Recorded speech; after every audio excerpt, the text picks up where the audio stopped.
Okay, guys, welcome to the next episode on the AN Education YouTube podcast. And what we're going to talk about today is we're all transformation coaches. Within the industry now, we've got a lot of people trying to think that they are, I don't know, mindset coaches and maybe other topics. But at the end of the day, people are coming to us for a result and the transformation, whether that be losing £10 or whether that be losing £100. At the end of the day, most people are going to be coming to us. They're not going to be coming to us basically saying that I want to improve my mindset with food, because they're going to come to someone who wants to improve the mindset with food. They're going to go to someone who's a food psychologist, not a general online coach.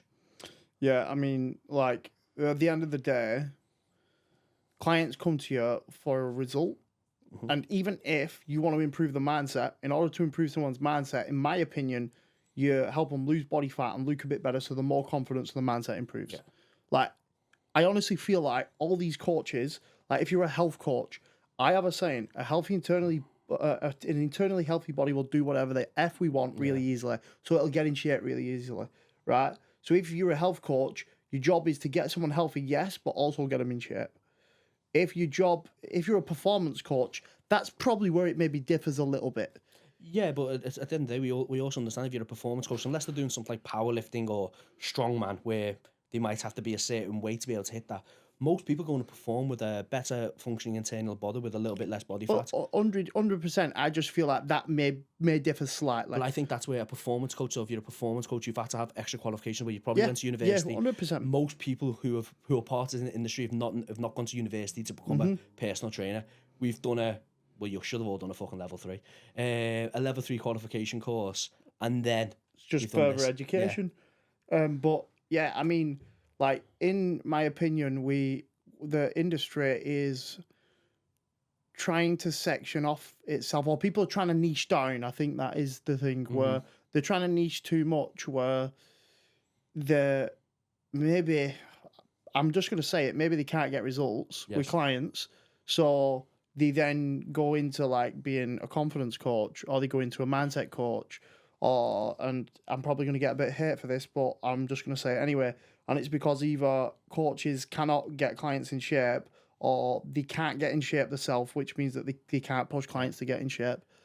And I'm sorry if that has bothered anyone who's listening to this. Maybe you're one of them coaches. Yeah, and I think like it's like as we said at the start, it doesn't mean you have to be someone who gets people 6-pack abs and lines and glutes and they have to do competition preps and photo shoots. It just means like if you've got a woman who is 25 stone and you've taken it to 17 stone and now she feels better within herself, she's still not going to be able to look amazing on a bodybuilding stage being 17 stone, but that's a big transformation for that woman.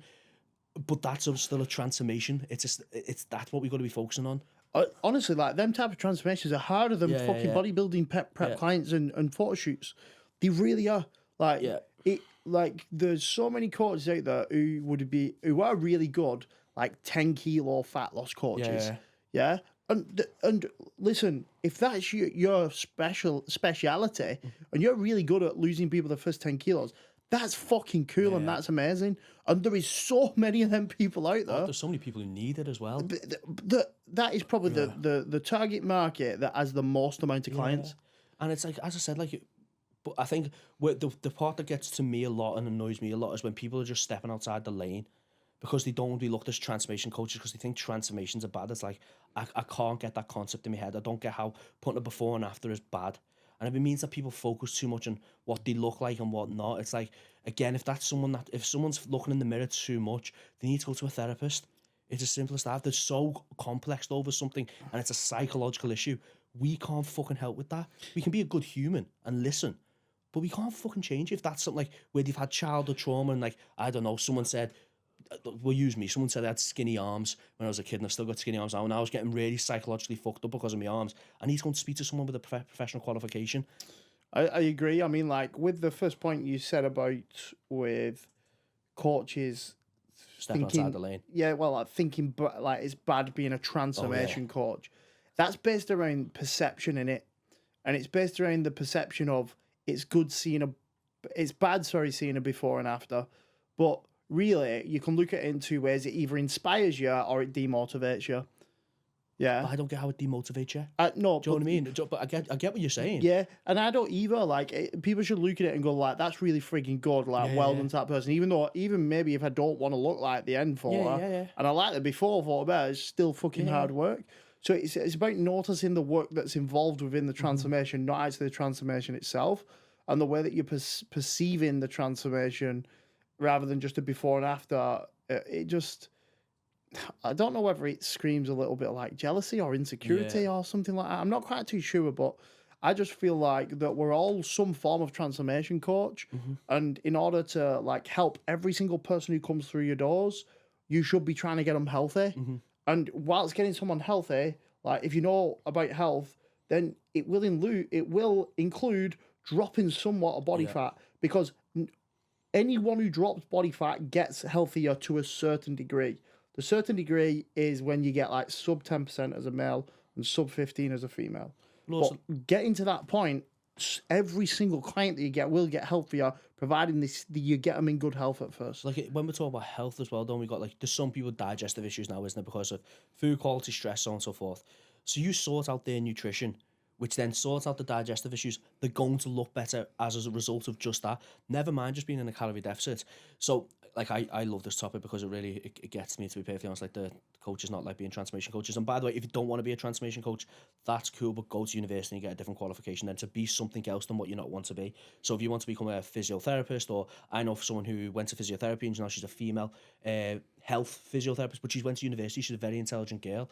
And by all means do that. But if you're a coach who's just done the basic coaching qualification and it doesn't matter what else you've tried to learn, like stick within the lane of actually delivering the results that your clients want, because as I said, like clients may not want to, as Nathan said, may not want to be below 15 or 10% body fat, and that's totally cool. We don't always have to get to that, but most people want to look better, feel better internally within their health, and that comes as a byproduct of potentially cutting out alcohol to some degree, cutting out processed food, making sure you get to bed on time, going out for walks. All these things are only going to bring benefits to life. People who say they enjoy being bigger and who are morbidly obese, I don't see how you can actually enjoy that personally, but that's just my own personal opinion. Yeah, I mean, like, yeah, I totally agree with everything that you've just said, and I feel like I don't have much else to add on to that topic. I think that the main point of it is that we're all some form of transformation coach, and every single client that you have more than likely will benefit from losing some body fat and getting healthier. So if you are one of these coaches who deems yourself as like a confidence coach or something along the lines of that, then get really good at losing clients like 10 to 15 kilos and you'll become an even better coach than you already are. Yeah. I promise you that. So, no, the only thing I'll probably add into that is like, as a coach, we fit in a continuum. Some people, you said, lose maybe 5 to 10 kilos, and some people get people ready for stage, and everyone will fit on that to some degree. So find out where you are, find out what you enjoy to do, and then just master that craft. And then that means, as Nathan said, then you become a better coach, you get better results, and you feel more fulfilled.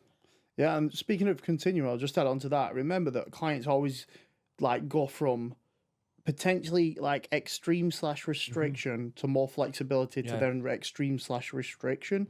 And that's a continuum that should happen throughout a client's life, including your own. Yeah, you should go through elements of more restriction or extreme restriction.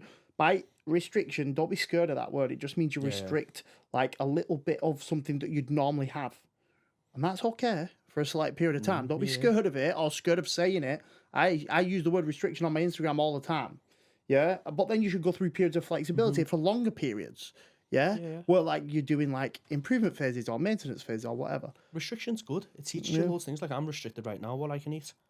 And look at it, just is what it is. But the goal is to get to be a little bit more flexible in 2 months from now. Exactly. It creates discipline.